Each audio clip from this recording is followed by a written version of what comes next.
AP దేవాదాయ శాఖ మంత్రిగా ఆనం రామనారాయణ రెడ్డి బాధ్యతలు స్వీకరించారు. దేవాదాయ శాఖ కమిషనర్ కార్యాలయం ఆవరణలోని గెస్ట్ హౌస్లో తాత్కాలికంగా ఏర్పాటు చేసిన ఛాంబర్లో ఆనం బాధ్యత తీసుకున్నారు. మంగళ వాయిద్యాలతో వేద పండితుల ఆశీర్వాదంతో ఆనం ఛాంబర్లో కడుగుపెట్టారు. ఆలయాల నిర్వహణపై ప్రత్యేక దృష్టి పెడతామని ఆనం తెలిపారు.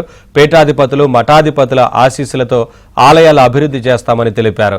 ఆలయాల్లో పవిత్రత నిలబడేలా ప్రక్షాళన చేస్తామన్నారు.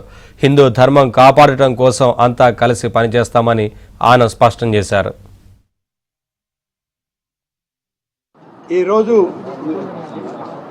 ఆంధ్రప్రదేశ్ రాష్ట్ర ప్రభుత్వ దేవాదాయ ధర్మాదాయ శాఖ మంత్రిగా గౌరవనీయులు మన రాష్ట్ర ముఖ్యమంత్రి వర్యులు శ్రీ నారా చంద్రబాబు నాయుడు గారి ఆశీస్సులతో ఈరోజు తొలి సంతకంతో ఈ దేవాదాయ ధర్మాదాయ శాఖ కమిషనర్ కార్యాలయంలో ఈరోజు ఛార్జీ తీసుకోవడం జరుగుతుంది.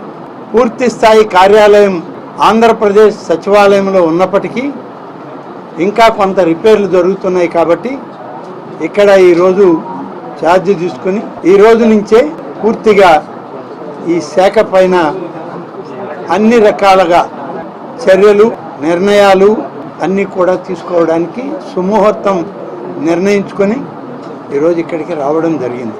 అనేక సందర్భాల్లో ఆలయాల పట్ల ఆలయాల నిర్వహణ పట్ల మీడియాలో అనేక కథనాలు వచ్చాయి. గడిచిన అనేక సందర్భాల్లో అనేక సంవత్సరాలుగా ఎప్పటికప్పుడు ప్రభుత్వం సరిచేసుకుంటూ ముందుకు పోవాల్సినటువంటి అవసరం ఉంది. తప్పులు జరగడం అనేటువంటిది మానవ సహజం. కానీ తిరిగి రెండవ దఫా ఆ తప్పు జరగనీయడం అనేది మన స్వయంకృత అపరాధం అవుతుంది. అటువంటివి లేకుండా చేయాలనేటువంటిదే ఇవాళ మా ముఖ్యమంత్రి శ్రీ చంద్రబాబు నాయుడు గారి యొక్క ఆలోచన.